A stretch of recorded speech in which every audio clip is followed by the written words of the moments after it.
Primer video de la unidad número 7 dedicada a la Roma antigua. En este video analizaremos el aspecto geográfico y el aspecto social de la Roma antigua. Y lo primero que vamos a decir sobre el aspecto geográfico es que Roma se encuentra ubicada en una zona que posee tres características principales.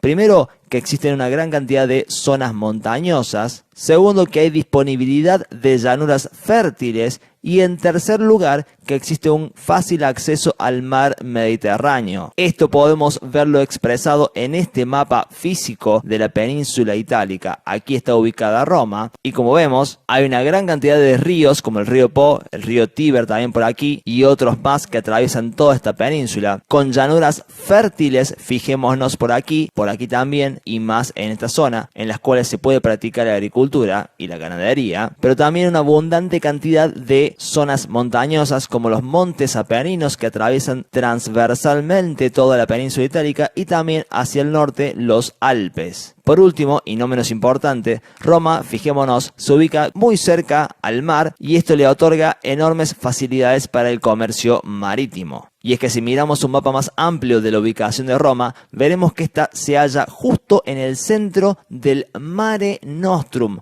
que nosotros conocemos con el nombre de Mar Mediterráneo. Los romanos, a medida que avanzó el tiempo, fueron conquistando todas las zonas cuyas costas encierran el Mar Mediterráneo y por eso le pusieron de nombre Mare Nostrum o, como su traducción al español nos dice, el mar nuestro. Nuestro significa de los romanos, que los romanos terminaron por fin apropiándoselo al conquistar todas las regiones costeras de este mar. Y en este sentido es correcto trazar un paralelismo, una comparación directa con lo que ya vimos en la unidad número 6, referido a la Grecia antigua, con la existencia de estas tres características bastante similares también en Grecia antigua. Hablamos de las zonas montañosas, las llanuras y el fácil acceso al mar, que curiosamente vuelven a repetirse aquí mismo. También encontramos zonas montañosas, también encontramos llanuras fértiles y un fácil acceso al mar Mediterráneo en este caso. Estas tres características permiten el desarrollo de la agricultura y la ganadería, que va a ser clave para la economía romana,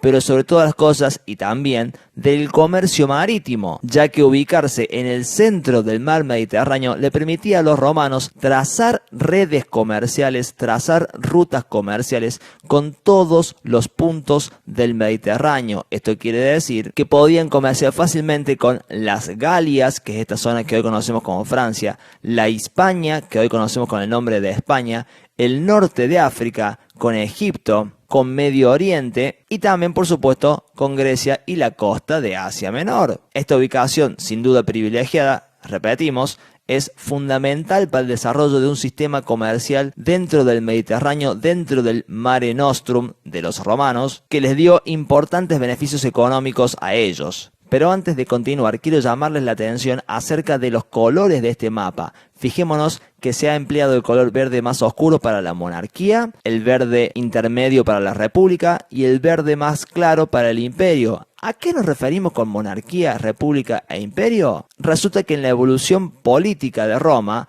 hubo tres formas de gobierno: la monarquía, la república y el imperio. No vamos a explicar ninguna de estas tres formas de gobierno en este video, sino en los siguientes, pero por lo pronto diremos que en cada una de estas etapas de la historia de Roma, que aquí se encuentran expresadas en esta línea de tiempo, Roma se fue expandiendo cada vez más y más. Durante la primera etapa, durante la monarquía, apenas alcanzó estos espacios que vemos aquí coloreados de verde oscuro. Durante la república, en cambio, se desarrolló su mayor nivel de expansión si uno lo compara con lo conquistado por la monarquía. Fijémonos lo que es el espacio ocupado por la república. Y por último, en el imperio se alcanzaron las máximas fronteras, los máximos límites de toda la civilización romana. Precisamente en la etapa imperial es cuando Roma logra conquistar ya todas las costas del Mediterráneo y convertir a este mar en su mar, en el mar nuestro, el Mare Nostrum. Veamos ahora el aspecto social de la Roma antigua. En principio encontramos aquí tres clases sociales muy bien diferenciadas. Hablamos de los patricios, de los plebeyos y los esclavos. Comencemos con los patricios. Los patricios son la clase social dominante cuya condición social es heredada. ¿Esto qué quiere decir? Que para ser patricio, tus padres, mamá y papá, también tienen que ser patricios. Esta es una condición que se hereda por sangre. No cualquiera puede ser patricio y no cualquiera puede convertirse en patricio. Uno tiene que descender de una familia patricia, tiene que haber nacido dentro del matrimonio de hombre y mujer patricio para justamente conservar este título. En otras palabras, los patricios pueden ser prácticamente considerados como nobles dentro de la sociedad romana. A su vez, si para ser patricio uno tiene que descender de otros patricios, entonces ya estamos diciendo con claridad que ningún plebeyo y ningún esclavo podrá jamás convertirse en patricio por la simple razón de que sus padres no son patricios. Esto quiere decir, en otras palabras, que esta línea, esta franja acá que divide a los patricios del resto de las demás clases sociales, no puede ser cruzada. Esta línea precisamente separa por herencia, separa por sangre a los patricios del resto de la sociedad. Ahora bien, ¿qué hace los patricios ser patricios además de heredar su condición? Bueno, básicamente que ellos pueden dedicarse exclusivamente a la política. Esto quiere decir que solamente los patricios pueden ocupar cargos políticos, cargos públicos. Solamente ellos pueden tomar las decisiones que afectan a toda la sociedad. Y cuando hablamos de cargos políticos nos referimos a las 3 etapas de la evolución política de Roma. Durante la monarquía solamente los patricios pueden ocupar los cargos políticos. Durante la república solamente los patricios pueden ocupar los cargos políticos. Y durante el imperio solamente los patricios pueden ocupar los cargos políticos. Esta es una regla que aplica por igual para las 3 etapas políticas. En pocas palabras, si no sos patricio, no podés participar de la política. A la vez, los patricios en general son ricos terratenientes y ricos comerciantes. ¿A qué nos referimos con terratenientes? Básicamente a los dueños de importantes propiedades. Como se ve aquí, esto es una hacienda, una propiedad de un patricio que es dueño no solamente de esta gran casona de los establos, sino también de los campos que se cultivan y también, por supuesto, de los esclavos que viven aquí para trabajar estas enormes haciendas, para cultivar la tierra, para criar a los animales, para mantener este establecimiento en funcionamiento. Por eso también aquí hemos conectado a los terratenientes con los esclavos a través de la agricultura y la ganadería. En este sentido quiero mostrarles otro paralelismo más con la Grecia antigua de la unidad número 6, porque aquí los ciudadanos que también heredaban su condición, porque para ser ciudadano en la Grecia antigua tenías que ser hijo de ciudadano, estos ciudadanos también se ocupaban de la política de forma exclusiva porque solamente los ciudadanos podían dedicarse al gobierno de las polis griegas y también eran terratenientes, poseedores de tierras, pero que no las trabajaban ellos, sino que justamente tenían esclavos que se ocupaban de la agricultura y la ganadería. Esta situación, como vemos, también se repite en el caso de Roma con los patricios, que son dueños de tierras, y los esclavos, que serán los ocupados en trabajarlas en la agricultura y la ganadería. Ahora bien, también los patricios son grandes comerciantes que, como explicamos recién con el comercio marítimo, se ven enormemente beneficiados de esta posición privilegiada central de Roma justamente al medio del mar Mediterráneo. Por último, los patricios también participan de la guerra de la misma manera que los ciudadanos griegos lo hacen, pero con la diferencia de que los patricios se desempeñan en general como oficiales del ejército. En este sentido, y por más que los oficiales se dediquen a comandar a las tropas, ellos también se ven involucrados en la batalla, también combaten cuerpo a cuerpo contra los enemigos. Y por supuesto, también pueden morir en batalla, como le sucede a los soldados, que en todo caso son plebeyos, sobre los que ya hablaremos en un momento. El buen oficial romano, además de comandar a las tropas, de darles buenas indicaciones, de poder guiarlas a la batalla, también lucha codo a codo con sus soldados y también sangra si es necesario y también muere en batalla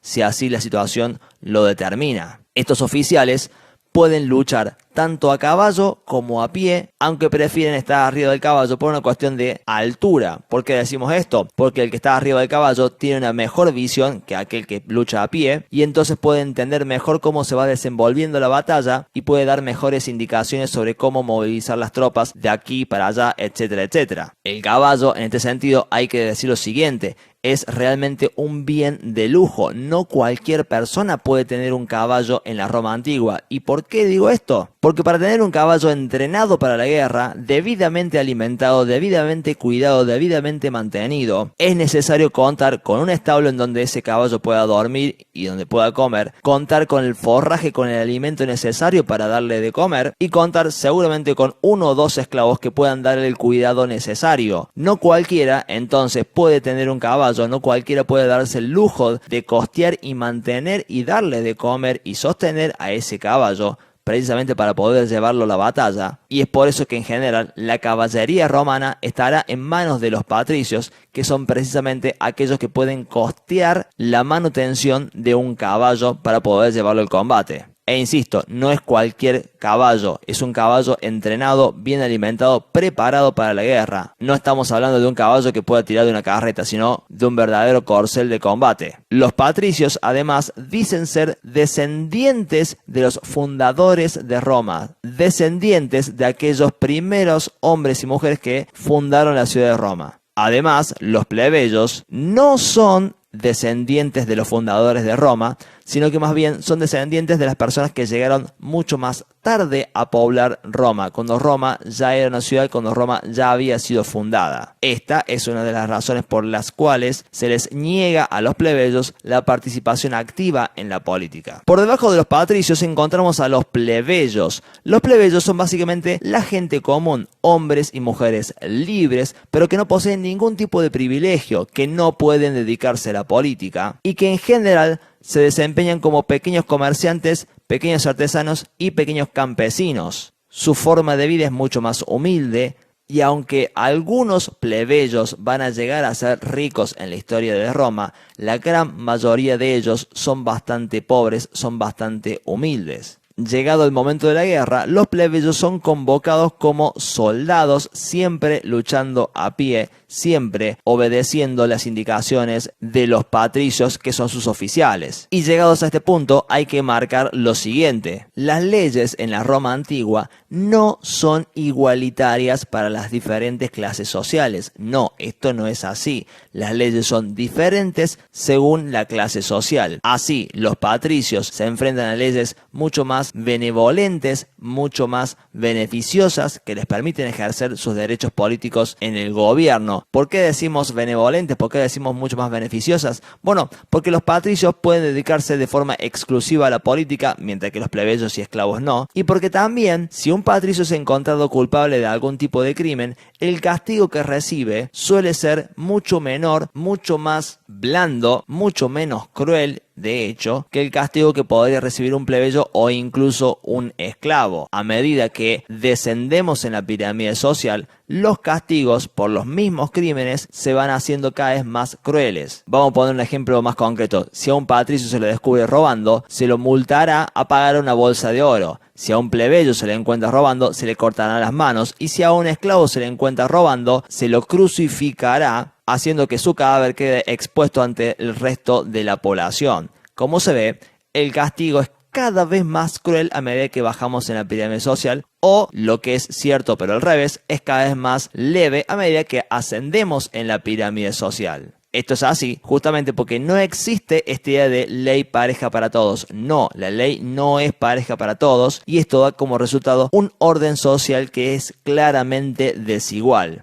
Esto nos lleva a la siguiente pregunta: ¿cómo hace un plebeyo que es pobre, que gana muy poco como comerciante o como artesano o como pequeño campesino, o incluso que ha tenido algún tipo de problema con la ley, que ha cometido algún tipo de delito, para poder defenderse en un contexto en el cual las leyes son desiguales y donde tiene aparentemente todas las chances de perder? Bueno, para ese tipo de casos existe la figura del cliente. ¿Qué son los clientes? Bueno, como los patricios son los únicos que participan en la política y necesitan ir escalando en los diferentes cargos políticos para ir consiguiendo cada vez más poder, sobre todo en la segunda etapa política de Roma, en la República Romana, en donde un patricio podría iniciarse como censor, subir luego a ser pretor, subir luego a ser cuestor y luego más tarde a cónsul, etcétera, etcétera. Los patricios necesitan gente que los vote, que los apoye, que festeje sus candidaturas, que respalde su liderazgo para ir creciendo en la política, para ir ascendiendo. Insistimos, sobre todo en la República Romana, con esta suerte de escalera de cargos públicos. Para eso, el patricio que sea ambicioso, que quiera crecer en la política, va a buscarse una amplia clientela, va a buscarse a muchos clientes. ¿Quiénes son los clientes? Los plebeyos pobres que van a votar a este patricio, van a festejar su candidatura, van a vivar su nombre y van a apoyarlo en todo tipo de intención de progreso político que tenga este patricio. Por supuesto, este apoyo que dan esos plebeyos, esos clientes al patricio, no es para nada gratis, no. El patricio, a cambio, le va a otorgar diferentes beneficios económicos a esos plebeyos que son sus clientes, les va a dar comida, les va a dar dinero, les va a dar productos de primera necesidad como pan y como vestimenta, y también les otorgará protección ante la justicia.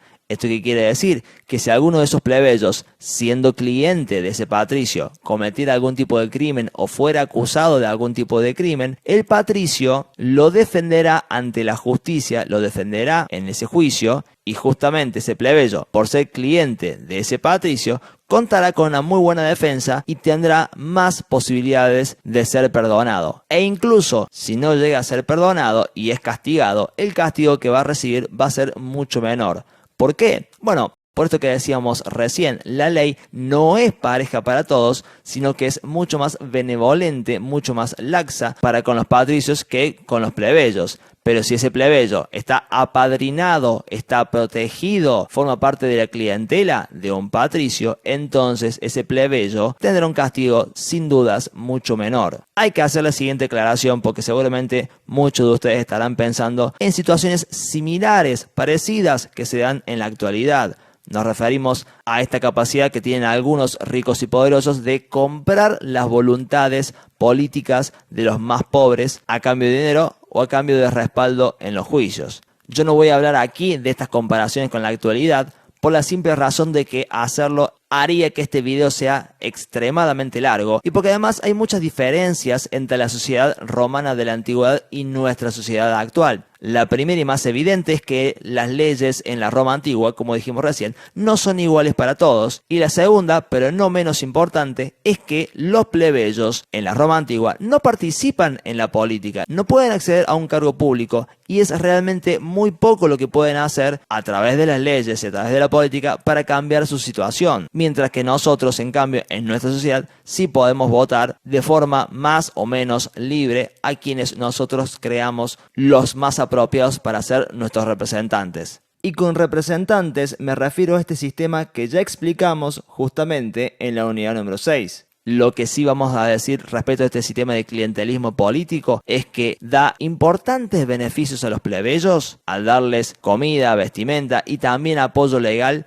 que de otra manera les sería muy difícil conseguir. Hay una diferencia importante entre el plebeyo que es cliente, que consigue este respaldo de los patricios, y aquel plebeyo que no es cliente y que en cambio tiene que enfrentar la vida bajo este tipo de reglas que, como dijimos ya muchas veces, no son iguales para todos y que los coloca en una posición de clara desventaja. Por último, encontramos a los esclavos en el fondo de la pirámide social. Estos, de la misma manera que en Grecia, se dedican a la agricultura y la ganadería, a los trabajos forzados y también a los trabajos domésticos. Esto quiere decir limpiar los platos, limpiar la casa, preparar la ropa, bañar a sus amos, etcétera, etcétera. Ahora bien, la gran diferencia con la Grecia antigua es que aquí los patricios y también los plebeyos poseen esclavos, aunque por supuesto en cantidades diferentes. Los patricios pueden comprar y mantener a muchos más esclavos que los plebeyos por razones claramente económicas. Los patricios poseen una riqueza mayor que la de los plebeyos. Los esclavos son considerados legalmente hablando como cosas, como posesiones de sus amos, como posesiones de los plebeyos o de los patricios. Y los amos, sean plebeyos o patricios, pueden hacer con sus esclavos lo que ellos consideren correcto. No existe un límite legal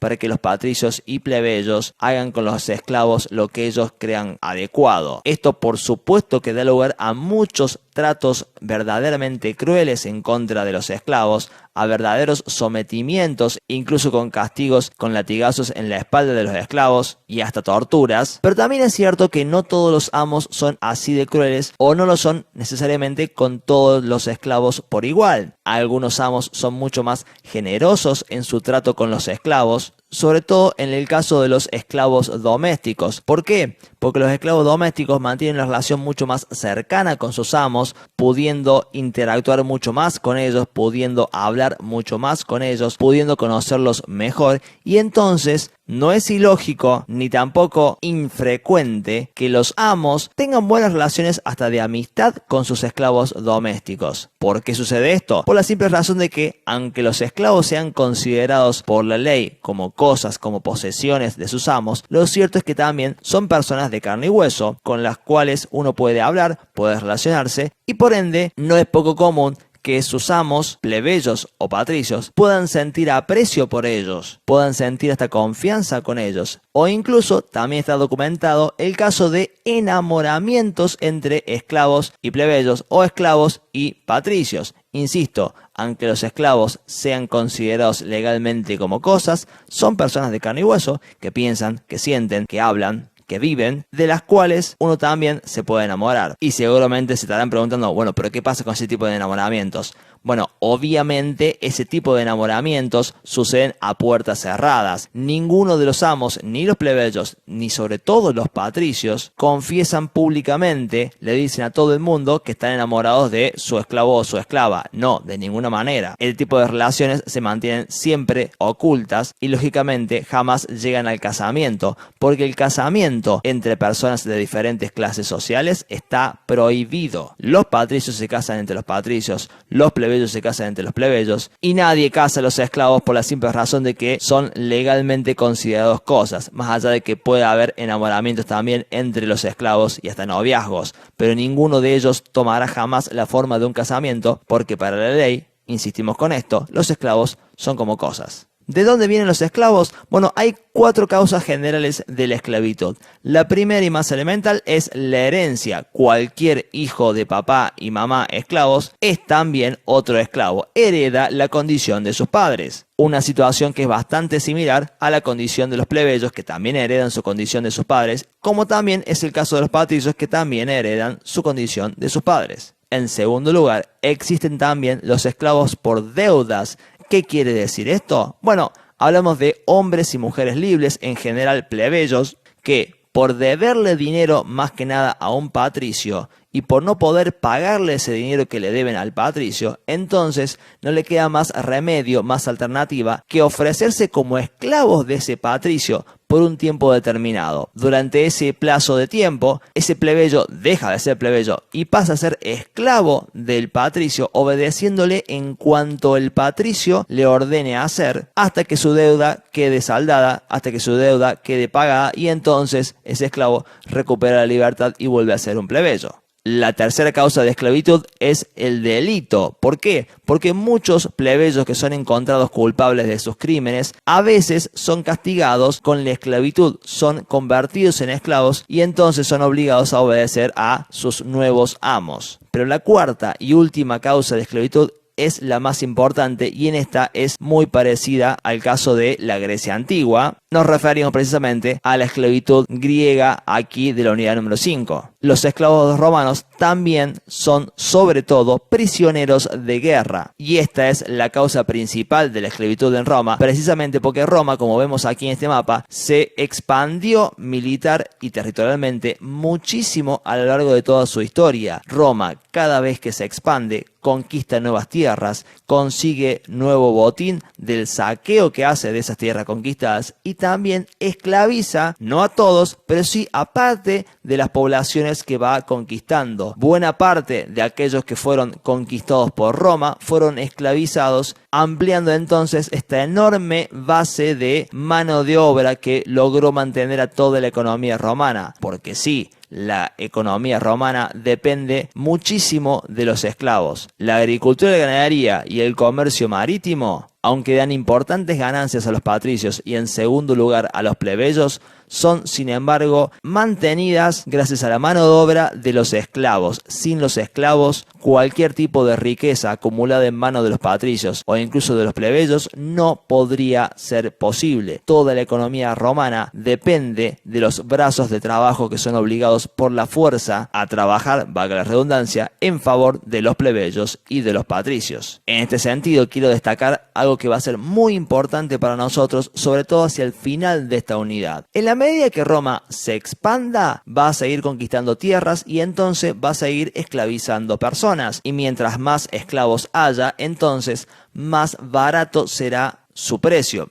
¿Por qué? Porque hay una regla económica que no voy a explicar aquí para que el video no sea demasiado largo, que dice lo siguiente: todo lo que es abundante es barato porque es fácil de conseguir, y todo aquello que es escaso es caro porque es difícil de conseguir. Si Roma conquista muchas tierras y esclaviza a muchas personas, entonces hay una abundante cantidad de esclavos. Los esclavos entonces son relativamente fáciles de conseguir porque hay muchos a disposición y entonces se venden a un precio bajo. Y como se venden a un precio bajo, muchos plebeyos y muchos patricios compran esclavos y logran mantenerse económicamente en base al trabajo de estas personas. Lo cual nos lleva a la última característica que vamos a explicar sobre los esclavos. Los esclavos, como son considerados legalmente como cosas, precisamente se compran y se venden y son subastados en ferias públicas en donde los comerciantes grandes o pequeños comerciantes de esclavos los ponen en venta en la plaza pública tratando de venderlos al mejor precio que pueden, por supuesto.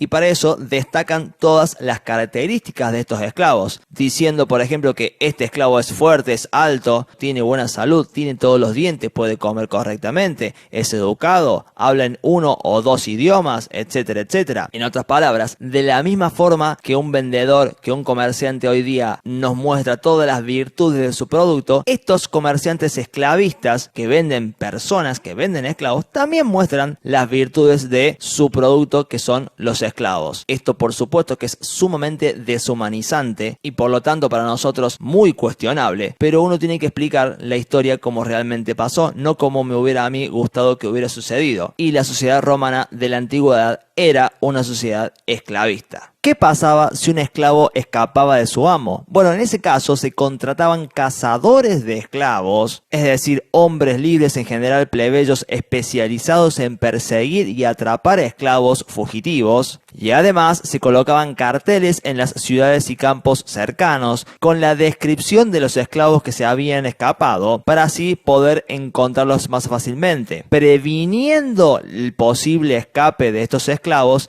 es que también se los marcaba con hierro caliente en sus caras o en algún lugar de sus hombros con las iniciales del nombre de ese amo, o también se les colocaban collares en donde estaban marcados los datos específicos de ese amo para que así entonces cualquier persona libre que encontrara ese esclavo fugitivo lo pudiera devolver con su correspondiente amo. Así entonces la mejor estrategia que tenían estos esclavos fugitivos era huir lo más lejos posible de aquel lugar en donde les tocó vivir. Supongamos en este caso que fueran esclavos fugitivos de Roma, huir lo más lejos posible, por supuesto, camuflarse y distinguirse con el resto de la población, quitarse, por supuesto, el collar con las indicaciones de su amo, y si tuviera algún tipo de marca o tatuaje que le hubiera hecho su amo para identificarlo, también quitarse esa marca o ese tatuaje, por supuesto de una forma muy dolorosa, pero logrando de esa manera no ser reconocido como un esclavo fugitivo. En extremo, otra alternativa que se podía lograr era huir completamente de todos los espacios y territorios dominados por los romanos e intentar una vida por fuera de las fronteras del imperio. Una vez que los esclavos fugitivos eran encontrados y atrapados, eran devueltos con sus dueños y estos tenían toda la libertad de aplicarles a estos esclavos fugitivos cualquier castigo que ellos consideren correcto. Los amos podían desde simplemente retarlos hasta darles latigazos, torturarlos, herirlos, cortarles los dedos o bien incluso hasta asesinarlos. Cualquiera sea el castigo que se aplique a estos esclavos fugitivos, no había ningún tipo de consecuencia para los amos, por la simple razón, como ya indicamos varias veces, de que los esclavos eran considerados como cosas y sus dueños podían hacer con los esclavos todo lo que los dueños quisieran. Seguramente ustedes habrán notado aquí que pasé de los plebeyos a los esclavos y no expliqué los libertos. ¿Quiénes son los libertos? Bueno, básicamente son los esclavos que fueron liberados en general por sus amos. Y ustedes seguramente se preguntarán cómo hace un esclavo para conseguir la libertad. Bueno, en primer lugar tenemos que dejar de lado aquellos dos tipos de esclavos que tenían una suerte de fecha de vencimiento. Nos estamos refiriendo a los esclavos por deudas y a los esclavos por delitos. ¿Por qué estos dos tipos de esclavos jamás podrían convertirse en libertos? Bueno, por la siguiente razón. Los esclavos por deudas son aquellos plebeyos que no pudiendo pagar la deuda que tienen con algún patricio, entonces no les queda más remedio, no les queda más alternativa que pagar esa deuda en calidad de esclavos. Son plebeyos que se convierten en esclavos para pagar su deuda, terminan de pagar su deuda y entonces vuelven directamente a ser plebeyos. No son considerados como libertos por la sociedad, sino que más bien recuperan su condición de plebeyos. Lo mismo sucede con los esclavos por delitos. Si un plebeyo es condenado a ser esclavo por haber cometido cualquier tipo de delito, entonces lo más probable es que esta condición de esclavo que tiene que sufrir el que antes era plebeyo dure un tiempo determinado también. Una vez que pague su condena, una vez que haya cumplido con el tiempo de castigo que implica para ese plebeyo haberse convertido en esclavo, entonces de la misma manera que el esclavo por deudas vuelve a ser un plebeyo, el esclavo por delitos vuelve a ser un plebeyo. En ninguno de estos dos casos, insisto, ni el esclavo por deudas ni el esclavo por delitos, estamos hablando de libertos. Libertos, en cambio, son aquellos esclavos que nacieron como esclavos o bien fueron convertidos en esclavos a partir de ser prisioneros de guerra y que después, por diferentes razones, van a conseguir la libertad. ¿De qué manera estos esclavos, por herencia o por ser prisioneros de guerra, van a conseguir la libertad? Bueno, una de estas alternativas es que el amo, cuando el esclavo está por morir, el amo lo libera y lo convierte en un hombre o una mujer libre. Esta circunstancia es sumamente irónica, porque entonces el esclavo o esclava vive toda su vida como tal, como esclavo o esclava, y recién cuando muere, muere como hombre o mujer libre. Y uno podría bien decir, ¿para qué le sirve morir como persona libre si vivió toda su vida como esclavo? Apenas le sirve para ser enterrado como una persona libre, nada más que para eso. Y también, en el caso de que este esclavo o esclava sea una persona muy religiosa, para poder ingresar a los cielos y conocer a sus dioses como un hombre o una mujer libre, pero nada más que para eso. Insistimos, son esclavos que viven toda su vida como esclavos y recién mueren como libertos, pero por supuesto no alcanzan a disfrutar de esa libertad, al menos no en vida. Pero también existían otras maneras de conseguir la libertad. También puede ser que el amo mismo esté por morir y entonces en su testamento este amo dejaba expresamente manifiesto que al morir él, todos sus esclavos o algunos de sus esclavos fueran liberados. En ese caso se respetaba esta última voluntad del amo y estos esclavos, al morir ese amo, conseguían la libertad y eran considerados de ahora en más como libertos. Otra forma también por la cual los amos, patricios o plebeyos podían liberar a sus esclavos era básicamente porque les costara mucho mantenerlos, porque sí, los esclavos tienen que ser mantenidos por sus amos, por los patricios o por los plebeyos. Y aunque estamos todos de acuerdo en que la comida, la vestimenta, el techo y los cuidados médicos que los esclavos reciben no son los mejores, más bien suelen ser los peores, sin embargo, estos significan todavía un costo de mantenimiento que a veces, sobre todo los plebeyos, puede que se les haga demasiado elevado y entonces algunos amos, patricios o plebeyos, pueden decidir ahorrarse ese dinero y liberar a los esclavos. Esta situación se va a dar sobre todo hacia el final del Imperio Romano, que es algo que explicaremos en el último de los videos de la unidad número 7. Por último, está el caso de aquellos esclavos que, trabajando, podían conseguir un dinero suficiente como para poder comprar su libertad. ¿Esto qué quiere decir? Pagarle al amo el precio de su compra. Por ejemplo, si un patricio a la hora de comprar un esclavo pagó 800 denarios, entonces ese esclavo deberá ahorrar 800 denarios y devolverle a ese patricio su precio de compra para así entonces conseguir su libertad y ser considerado un liberto. ¿Cómo viven los libertos? Bueno, básicamente al igual que los plebeyos, porque los libertos son otro tipo de plebeyos. También pueden ser pequeños comerciantes, pequeños artesanos, pequeños campesinos.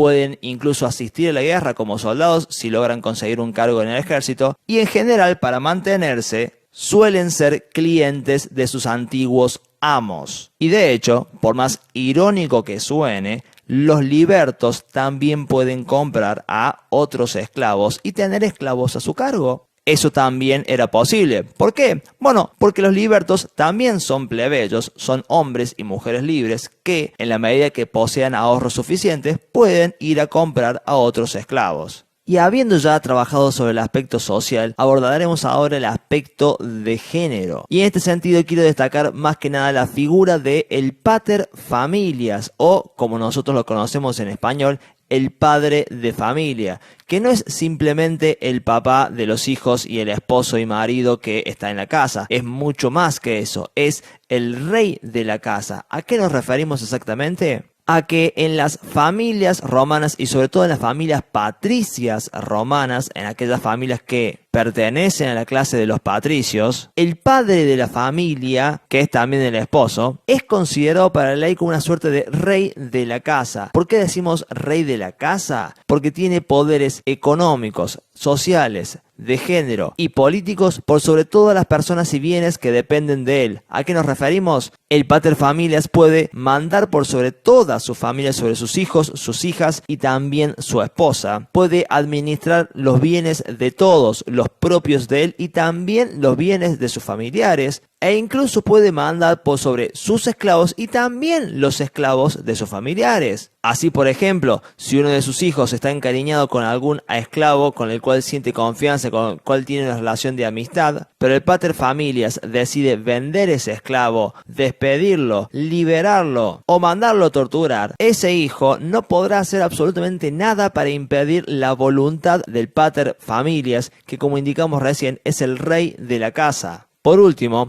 como el pater familias es indiscutidamente la cabeza de toda la familia, será él quien gestione la relación de poder con los clientes, es decir, con estos clientes de aquí que ya explicamos que pertenecían a los plebeyos. Esto nos demuestra que el modelo de sociedad de la Roma antigua era claramente patriarcal. Esto quiere decir un modelo de familia en el cual, evidentemente, el padre de familia, el pater familias, era quien poseía todo el poder y quien podía disponer libremente de los bienes y también de las voluntades y libertades de sus familiares, de sus clientes y de sus esclavos, como lo indicamos recién. Del otro lado del aspecto de género encontramos a las mujeres, las cuales en general poseían muchísimos menos derechos que sus contrapartes masculinas, pero que sin embargo es conveniente clasificar según sus clases sociales, y es por eso que hemos utilizado también el color amarillo aquí.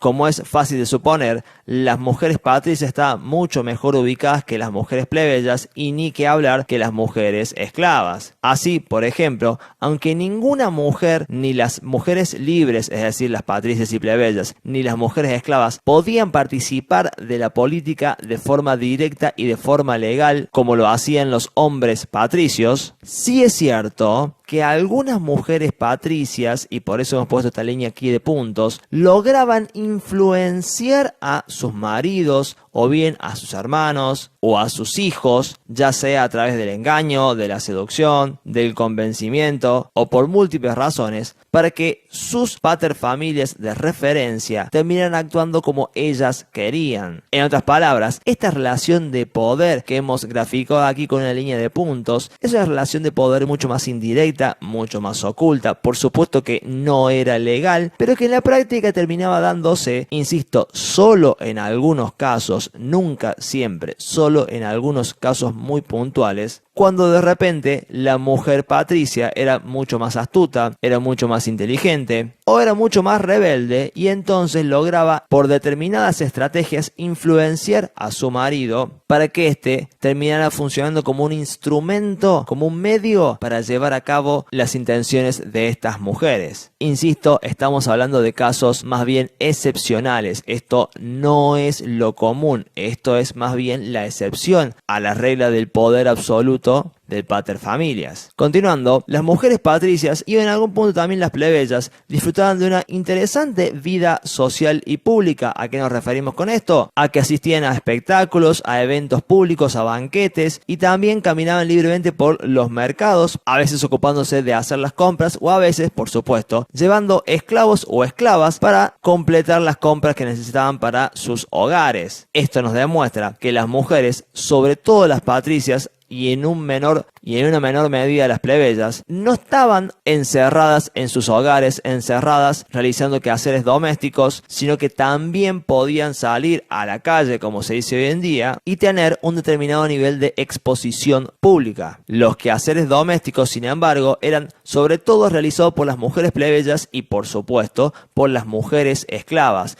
Es por esto que hemos puesto aquí otra línea de puntos que nace de las patricias, porque las patricias rara vez se ocupaban ellas mismas de los quehaceres domésticos. En general disponían, como dijimos recién, de esclavas que se ocupaban de todo este tipo de tareas. Por otra parte, las mujeres libres, patricias y plebeyas, concurrían a una escuela pública hasta los 12 años, en donde allí se les enseñaban tareas elementales como la costurería, recitado de poemas, canto y matemáticas a un nivel bastante elemental. Básicamente lo que se quería hacer en estas escuelas era prepararlas para el matrimonio. Estos matrimonios, continuando, eran en general matrimonios arreglados, sobre todo para el caso de las mujeres patricias. Estos matrimonios arreglados, como pueden imaginarse, eran organizados, concertados por dos paterfamilias de dos familias patricias importantes, que a través del matrimonio no voluntario, insisto, obligado de dos de sus hijos, lograban aliarse entre sí, lograban pactar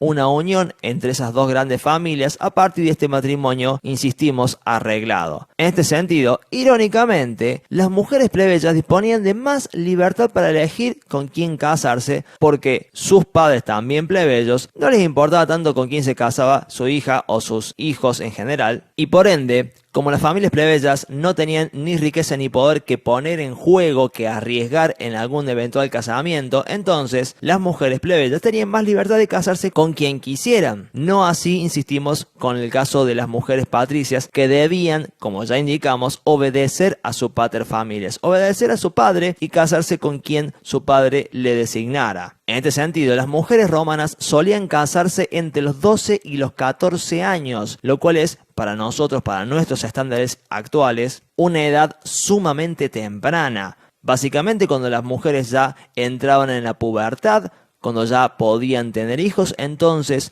sus padres, sus paterfamilias, ya podían casarlas con algún pretendiente que les pareciera apropiado. Como dijimos recién, casarse entre los 12 y los 14 años es una edad sumamente temprana para nosotros. Estas mujeres se casaban de forma bastante joven, pero hay que decir también la otra parte de la verdad. La esperanza de vida, esto quiere decir la cantidad de años que en promedio podía llegar a vivir una mujer, no era muy grande. Era de entre unos 30 o 35 años, debido a diversos motivos. Algunos generales a toda la sociedad, recordemos que estamos hablando de la Roma antigua, es decir, hace casi 2000 años atrás, y esta es una sociedad que no conoce la ciencia, no conoce las vacunas, no dispone de los hospitales como hoy los conocemos, y aunque sanitariamente los romanos están mucho más avanzados que, por ejemplo, los egipcios o los griegos, sin embargo, no disponen de todas las comodidades modernas que hoy tenemos nosotros en nuestras sociedades. Si a esto le sumamos el mandato claramente de género por el cual las mujeres debían darle muchos hijos a su marido, y atendiendo también a que los partos, en un momento en el cual no existen los hospitales como hoy los conocemos, son sumamente riesgosos porque las mujeres efectivamente pueden morir en los partos, entonces entendemos por qué el promedio de vida de las mujeres estaba tan bajo, entre 30 y 35 años. En otras palabras, casarse de los 12 a los 14 años es prácticamente casarse a la mitad de la vida promedio de una mujer. De todas formas, no podemos pasar por alto lo que acabamos de decir. Estos matrimonios, sobre todo en el caso de las familias patricias, son matrimonios arreglados. Las mujeres aquí no eligen con quién casarse, sino que deben obedecer a su paterfamilias, a su padre, que es quien les dice con quién deben casarse. Esta situación de que los matrimonios sean arreglados nos lleva a la inevitable consecuencia de que buena parte de los matrimonios se caractericen por el adulterio, lo que nosotros conocemos vulgarmente como ponerse los cuernos. ¿Por qué? Bueno, por una cuestión bastante elemental. Si a uno o a una la obligan a casarse con quien no quiere, es lógico entonces que esa persona termine saliendo, a escondidas por supuesto, o que tenga algún tipo de amorío, también a escondidas, con la persona que sí desea, con la persona que sí ama. El adulterio, es decir, el engaño amoroso, era muy común en todo este tipo de matrimonios precisamente porque los casamientos eran más bien alianzas políticas, alianzas económicas entre dos paterfamilias, más que la unión de dos personas que libremente se amaran. El amor dentro del matrimonio era más bien la excepción, no era lo común. Insistimos, las personas aquí no se casaban por amor, se casaban por una alianza previamente organizada por los paterfamilias, y de ahí entonces que sea tan lógico que estas dos personas, hombre y mujer, obligados a casarse entre sí, terminen pues engañándose. Llegados a este punto, quiero mencionar el caso particular de las mujeres divorciadas y las mujeres viudas.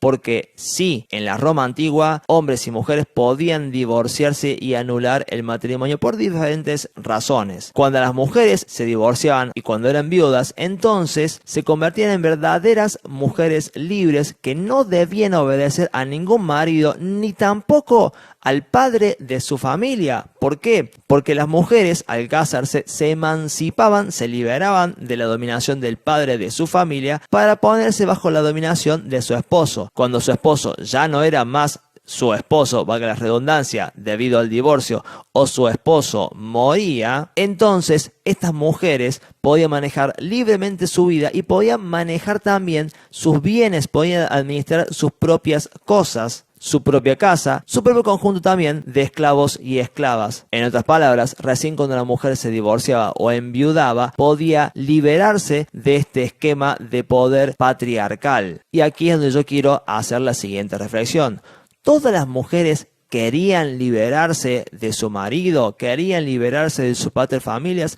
No, no necesariamente. ¿Y por qué es esto? Bueno, porque la ley permitía, como ya dijimos, a los paterfamilias disponer totalmente de bienes, de familiares, de clientes y de esclavos. Y también indicamos que el marido, el esposo, podía gobernar a la mujer. Eso es correcto. Pero no todos los maridos eran iguales, ni todos los paterfamilias eran iguales. Algunos podían ser sumamente crueles, pero otros, en cambio, podían ser personas mucho más generosas, mucho más abiertas, e incluso podía ser que algún marido pudiera escuchar a su mujer y prestar atención a sus opiniones. De hecho, ya indicamos recién cómo algunas mujeres patricias supieron aprovechar su influencia, a veces con estrategias de seducción, a veces con estrategias de convencimiento, sobre sus paterfamilias. Insisto, aunque la regla le permita al paterfamilias ejercer todo el poder por sobre todos sus familiares, bienes, clientes y esclavos, incluidas por supuesto las mujeres, eso no quiere decir automáticamente que todos los paterfamilias ejercieran tiránicamente estos poderes. ¿Algunos lo hicieron? Por supuesto que sí. ¿La ley se les permitía? Por supuesto que sí. Pero no confundamos la ley con lo que efectivamente sucedió, porque lo que efectivamente sucedió fue sumamente variado.